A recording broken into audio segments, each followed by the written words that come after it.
અંગદાન ક્ષેત્રે અનુપમ યોગદાન બદલ રાષ્ટ્રપતિ દ્વારા સન્માનિત થયેલા નિલેશ માંડલેવાલાનું સુરત એરપોર્ટ ખાતે ભવ્ય અને ઐતિહાસિક સ્વાગત કરવામાં આવ્યું। એરપોર્ટ પર મોટી સંખ્યામાં ઉમટી પડેલા સમર્થકો, શુભેચ્છકો અને અંગદાન અભિયાનના સાથીદારોએ ફૂલહાર અને તાળીઓના ગડગડાટ સાથે તેમનું ઉષ્માભેર સ્વાગત કર્યું। સમગ્ર વાતાવરણ ખુશી અને ગૌરવમય બની ગયું। નિલેશ માંડલેવાલાએ આ પ્રસંગે દેશના વડાપ્રધાન નરેન્દ્ર મોદી અને ગૃહમંત્રી અમિત શાહનો આભાર માન્યો અને અભિનંદન પાઠવ્યા। તેમણે કહ્યું, અંગદાન એ માદાન છે। આ સંદેશ સાથે સમાજને પ્રેરણા આપી। છેલ્લા ઘણા સમયથી દેશભરમાં અંગદાન અંગે જાગૃતિ અભિયાન ચલાવાઈ રહ્યું છે, જેને વ્યાપક પ્રતિસાદ અને સફળતા મળી છે। તેમણે ગૌરવપૂર્વક જણાવ્યું કે સુરત શહેરમાં અંગદાન અંગે વધતી જાગૃતિને કારણે વિશ્વભરમાં સુરતનું નામ ગુંજી રહ્યું છે। રાષ્ટ્રપતિ પાસેથી મળેલું આ સન્માન માત્ર તેમનું નહીં, પરંતુ સમગ્ર સુરતીઓ અને સુરતવાસીઓનું સન્માન છે। સુરતે અંગદાન ક્ષેત્રે દેશભરમાં એક આગવી ઓળખ ઊભી કરી છે। અંતે તેમણે લોકોને વધુમાં વધુ અંગદાન માટે આગળ આવવાની અપીલ કરવામાં આવી છે।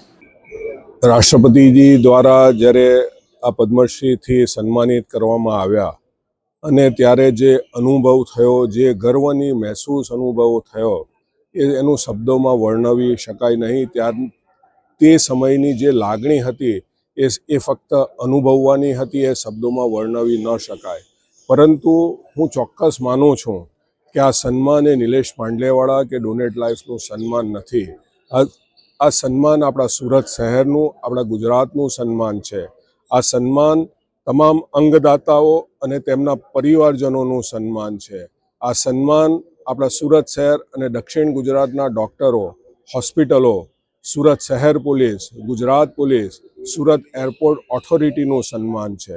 આ સન્માન છે સુરત સિવિલ હોસ્પિટલ અને સ્મીમેર હોસ્પિટલના ફોરેન્સિક વિભાગના ડૉક્ટરો, આ તેમનું સન્માન છે।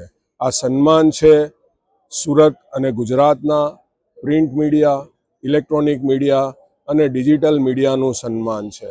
આ સન્માન અમારા ડોનેટ લાઈફના વોલેન્ટિયર્સ, અમારા ડોનેટ લાઈફનો સ્ટાફ, અમારા ડોનેટ લાઈફના ટ્રસ્ટીઓનું સન્માન છે।